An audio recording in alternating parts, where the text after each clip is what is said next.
Mesdames et messieurs, chers amis, je vous remercie, très respectable grand maître, d'avoir accepté que la parole circule jusqu'à moi, premier outil du franc-maçon et de l'homme de bonne volonté. Et la confrontation des oppositions fécondes, en effet, l'acceptation de l'autre, dans vos loges, au Grand Orient et dans les autres obédiences représentées ici aujourd'hui, se poursuit sans relâche. Ainsi conduit ce travail maçonnique et au fond cette maïeutique utile pour le pays et pour la République. Et je voudrais, avant toute chose, chercher ici à dire l'importance de cette parole et votre contribution à l'occasion de ces 250 ans à la vie de la nation et à notre République. Chacun sait qu'en vos loges, la parole est hiérarchisée, structurée, organisée, légitimée par un lent et patient travail de la pensée, de l'écoute et du partage. Et c'est ainsi que se conduit la recherche de la vérité. Et à l'heure des réseaux sociaux, où les paroles indistinctes se mêlent et s'entremêlent sans hiérarchie ni distinction, nous l'évoquions tout à l'heure, avec tous les risques que cela implique, ce modèle pourrait paraître anachronique, mais si vous y autorisez le profane que je suis à le dire, c'est un modèle qui, à l'évidence, n'est pas dénué de vertu. Vertu de la patience, pour façonner une parole de raison, porteuse de progrès, parole profondément attachée à la liberté de l'être humain. Et je crois aussi qu'au moment où ailleurs, ce sont les armes qui parlent en Europe et dans le monde, et où chez nous s'élèvent des voix de confusion, de haine, de déraison et de division, cette parole doit être plus forte et mieux entendue. C'est ce qui motive, entre autres, ma présence ici parmi vous. Les 250 ans du Grand Orient en sont naturellement l'occasion, mais je sais que s'agissant de l'histoire de la franc-maçonnerie, qui commence on ne sait quand véritablement, s'inscrit dans des temps lointains, emprunte aux grands mythes, les dates ne comptent guère. Seul compte, aujourd'hui comme hier, l'avenir et le progrès humain possible. Votre nom même signifie cette attention à l'aube toujours recommencée de l'idéal. C'est donc de cet idéal et de cet avenir que je viens surtout parler aujourd'hui. Cet avenir se construit certes à la lumière d'un grand héritage. Nous l'avons vu ensemble tout à l'heure. Issu de ces compagnonnages d'Écosse, d'Angleterre, où des hommes éprouvés par la violence religieuse se sont retrouvés en laissant leur discorde à la porte des loges, de proche en proche, la franc-maçonnerie devint un projet de société. Ce projet était celui des Lumières. Elle transmit cette pensée de liberté et de raison des salons aux provinces. La franc-maçonnerie est à cet égard la fille aînée des Lumières. Dans ses rites, bien sûr, où s'exalte l'éclat de la raison humaine, prompte à transpercer le fanatisme, dans ses idées surtout, elle tient l'homme comme la mesure du monde, elle consacre l'égalité entre les femmes et les hommes, dans leur faculté de jugement, dans leur égalité profonde par-delà les origines ou la religion, dans leur perfectionnement possible et souhaitable par l'éducation, la culture, leur aspiration au progrès. Elle dit que l'humanité est une et que l'avenir peut être porteur d'espoir. En 1773, dans des remous que je laisse à la sagesse de l'étude, le Grand Orient décida de s'appeler ainsi. Alors se noie le fil profondément français, si vous me le permettez, de la franc-maçonnerie. Un fil qui, dès l'origine, présentait des traits propres à notre esprit national, le goût des distinctions et des hiérarchies. Je sais que les grades ou les degrés, dans leur complexité, sont tenus pour être nés en France, bien qu'on les qualifie d'Écossais. Mais aussi et surtout, un caractère profondément démocratique, marié à une ambition d'ordre. Avec la création du Grand Orient, les vénérables, jusqu'alors propriétaires à vie de leurs charges, sont élus. Et les loges disséminées sur le territoire doivent désormais répondre à Paris. La centralisation, ici aussi, s'exerce. Par une même réforme était combattue l'inégalité naturelle et le poids excessif des particularismes. une lutte contre l'assignation au profit de la liberté et de l'unité. Une œuvre de liberté et de concorde au-dessus du chaos et de la fatalité. La franc-maçonnerie française était constituée à l'image des desseins de la nation française. Démocratique, méritocratique, la franc-maçonnerie française est aussi universelle. Dès le XVIIIe siècle, elle accueillait à égalité ceux que la société d'alors vouait aux places obscures. Les frères de confession juive, ceux de couleur, les femmes au sein des loges dites d'adoption. Parmi elles, et comment pourrais-je l'oublier, une ancienne propriétaire du palais de l'Élysée, Bathilde d'Orléans, sœur de Philippe Égalité. Grand maître du Grand Orient et elle-même grande maîtresse surnommée citoyenne vérité à la Révolution. Rien n'est plus émouvant que de lire ici, au sein du musée de la rue Cadet, les débats graves et pondérés où les loges discutent de l'acception des uns et des autres. Nous les avons recroisés tout à l'heure. Ces débats en concluent toujours à l'égalité et à l'humanisme. Et ces lettres et ces mots sont toujours non contemporains. Il exista dès cette époque une affinité élective entre la franc-maçonnerie et le combat pour la liberté qui deviendra combat républicain. Destin jumeaux, destin fraternel, face à l'opposition cléricale et aux fractures de l'histoire du XIXe siècle, dans l'alternance des rois et des empereurs, la franc-maçonnerie finit par s'identifier au projet républicain et la République s'éleva pierre à pierre. Qu'on ne s'y trompe pas, là encore. L'apport de la franc-maçonnerie est une vérité historique. Il n'y a ici ni complot, ni dessein secret. Regardons face à nous. Dans ce temple groussier, la fresque à l'Orient représente une allégorie féminine. À ses côtés trônent des visages et des figures qui signifient la culture, l'espoir, les arts.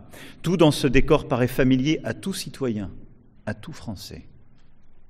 Parce que dans l'œuvre de ce frère, le frère Poisson, surgissent les contours de la statue de la liberté de Bartholdi ou la liberté guidant le peuple de Delacroix.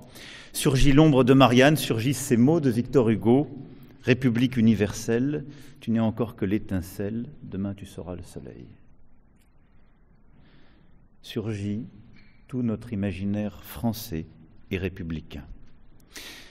Et pendant des décennies, l'œuvre maçonnique et le combat républicain se rejoignirent pour presque se confondre. En témoigne cette Déclaration universelle des droits de l'homme, texte fondamental pour l'une et l'autre. À la Révolution, les francs-maçons furent députés, soldats de leur idéal, mais aussi, hélas, à partir de 1793, victimes de la terreur robespierriste. Sous l'Empire, leur œuvre fut consolidée. À la Restauration, des rois précédemment maçons tirèrent profit de leur engagement. Sous la Seconde République, ce sont des maçons qui inspirèrent l'abolition de l'esclavage, tentèrent le partage du progrès matériel en combattant la misère, sœur jumelle de l'obscurantisme. Et sans qu'il puisse s'agir d'une coïncidence, les francs-maçons lui donnèrent sa devise ou prirent celle de la République, qui sait, liberté, égalité, fraternité. Dans l'ombre que leur tendait leur fausse légende noire, la franc-maçonnerie formait cette République à couvert qu'évoquent les historiens. À couvert, sous des toits les protégeant de la curiosité inquisitrice des autorités, puisque l'installation du Grand Orient rue Cadet date justement de cette période. Oui, République à couvert, car dans les banquets et les comices, dans les cercles de pensée et dans les mots d'avocats ou de journalistes palpitait cet idéal, attendant son heure. Vint la chute de l'Empire.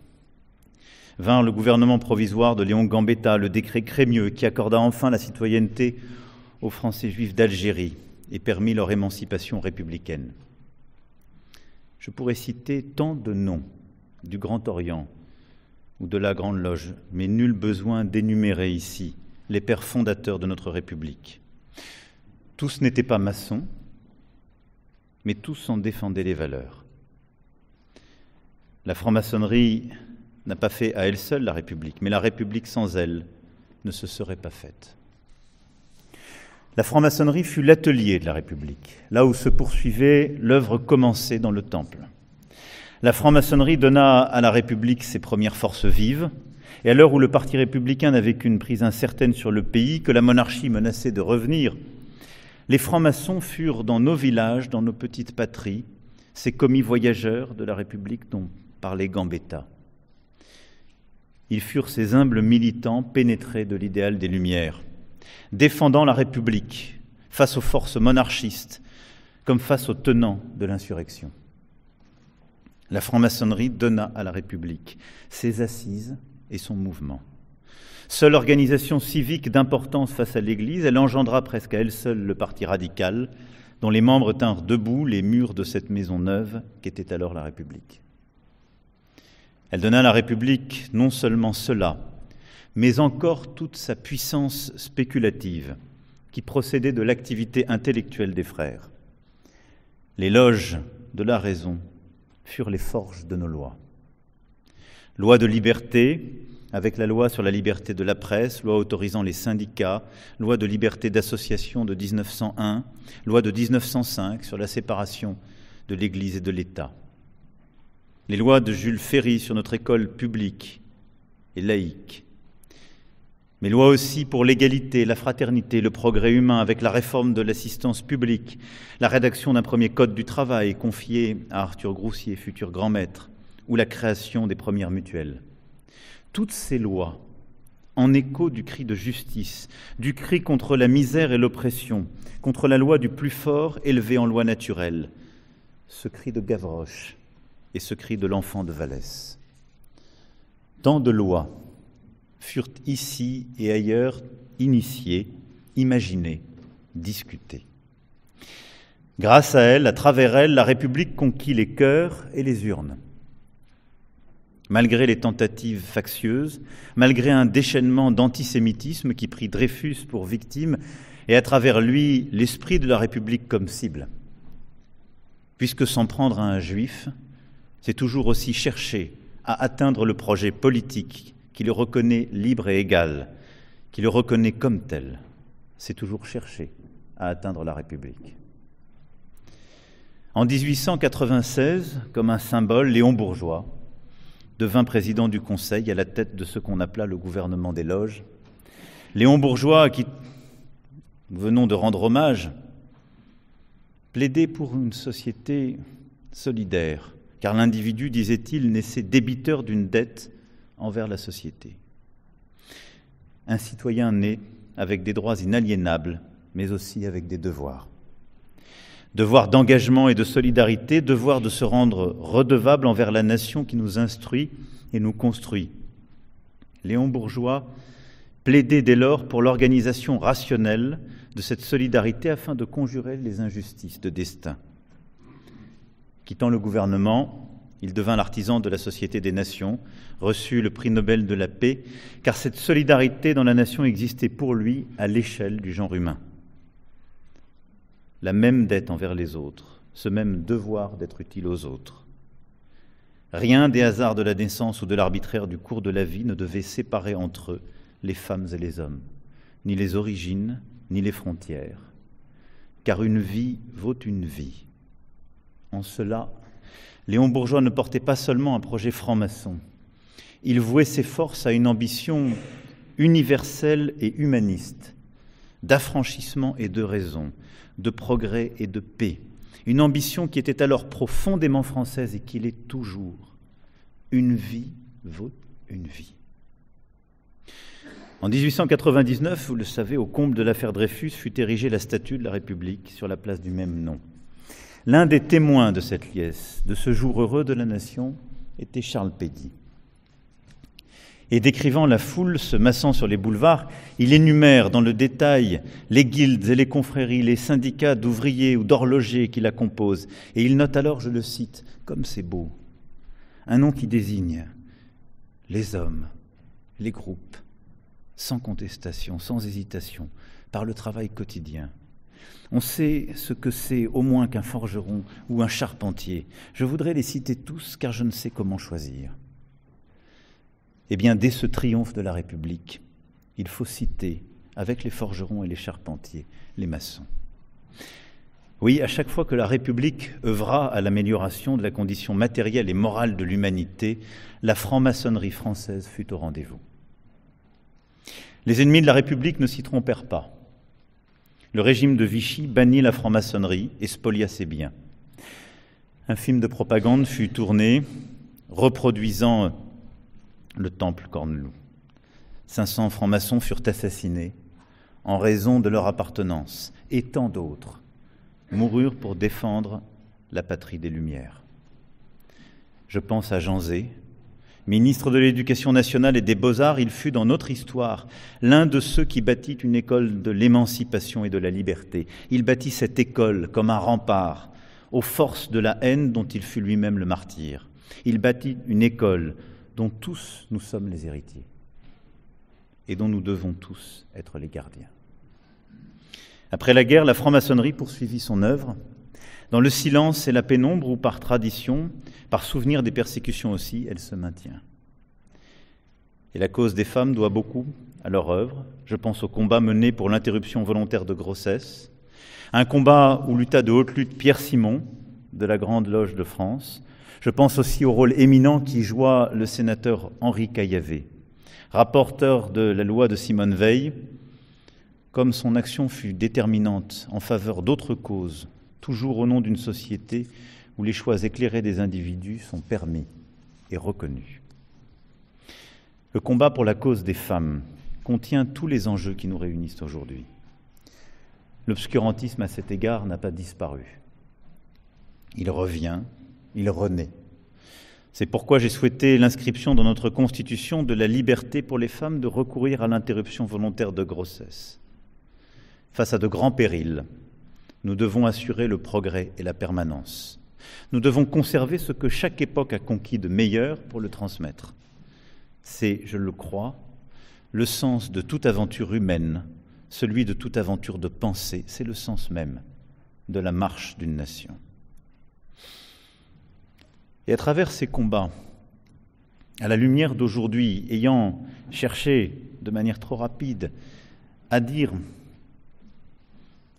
votre contribution à l'édification et la consolidation de la République et la vie de notre nation, permettez-moi de conclure mon propos par l'évocation de 3 défis plus particuliers. Le premier concerne le rôle des francs-maçons. Aujourd'hui, où les francs-maçons n'ont jamais, semble-t-il, été aussi nombreux, certains déplorent la faiblesse de leur influence, leur perte de pouvoir, disent-ils. La presse, si prompte à les compter, en a oublié ses inventaires marronniers. La chasse aux frères invisibles, suspect de tous les maux, éclose, et c'est tant mieux. Tant j'ai dit ce que ce compagnonnage avait eu de fructueux et surtout de contingent tenant aux conditions mêmes de la naissance de la République en France. Mais à l'ère du soupçon ne doit pas succéder l'ère de l'effacement. Il faut conserver le lien vivant entre République et franc-maçonnerie. Comme doit demeurer le lien entre République et religion, car la loi de 1905 est loi de séparation et pas d'effacement. Elle est loi de liberté et pas de contestation. Et ce dialogue ne doit pas simplement concerner la République, mais toute la société. Et je sais combien d'entre vous sont engagés à cet égard et ne m'ont pas attendu. Mais jamais une société discrète ne doit devenir ou donner le sentiment d'être une société muette. Je sais bien que les différentes obédiences, en effet, ne m'ont pas attendu pour prendre part au combat de l'époque, en faveur de la laïcité, du droit des femmes, de la solidarité internationale avec l'Ukraine, tant d'autres. Je pense notamment aussi au droit de mourir dans la dignité, porté en son temps, là encore, par Henri Caillavet ou Pierre Simon. Une cause qui doit trouver, comme je l'ai promis, une traduction dans une loi de liberté et de respect.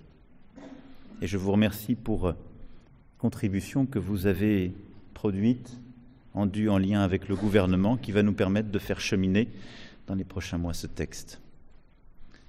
Et je crois plus encore aujourd'hui qu'il nous faut ensemble nous remettre à la forge et retrouver le sel de cet engagement premier. Vous m'avez lancé un défi, si je puis dire tout à l'heure, en parlant d'un programme qui est celui même de notre République. Je voudrais vous lancer presque le même, en parlant d'une action au corps à corps dans la société, qui doit retrouver la vigueur et le caractère libre et direct de ceux des premiers temps de notre République. Je crois que ce sera utile à la nation et à la République. Le deuxième défi, c'est que la franc-maçonnerie doit s'ancrer dans une époque qui lui ressemble peu. Rien n'est plus étranger au goût contemporain que la quête de connaissance de soi et de l'autre, de l'émancipation et de l'affranchissement, de la sérénité et de la concorde qui prévalent dans le temple. L'air du temps déteste ce temps suspendu de la parole et de la tenue. Nos temps sont ceux de la volonté de revanche, de l'identitarisme, du fanatisme, du complotisme. Et bien précisément,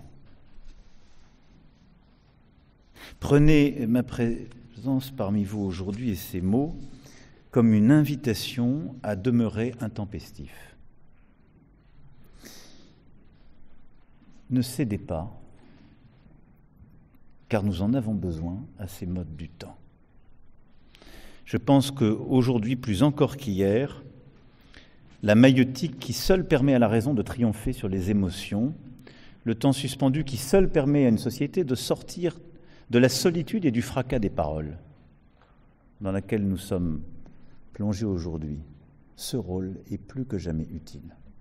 C'est évidemment celui que l'école de la République enseigne, que nos universités transmettent et doivent continuer de transmettre, que nous voulons inculquer plus largement, mais vous jouez ce rôle existentiellement et profondément. Car nos combats refont surface. Et aujourd'hui aussi, l'antisémitisme refait surface, vous l'avez évoqué, dans les mots, sur les murs. Il s'affiche sans crainte et sans honte. Et à cet égard, je veux ici être définitif. La République ne transige pas et ne transigera pas. Et nous serons impitoyables face aux porteurs de haine. Mais derrière cette haine antisémite, il faut voir ce qui s'y trouve aussi. La haine des Juifs, la haine des francs-maçons procèdent du même élan. Sont deux préludes, deux prétextes à la haine de la République. Et je le répéterai sans cesse, là où l'antisémitisme entend s'installer, prospèrent avec lui toutes les autres formes de racisme et de haine identitaire, très rapidement.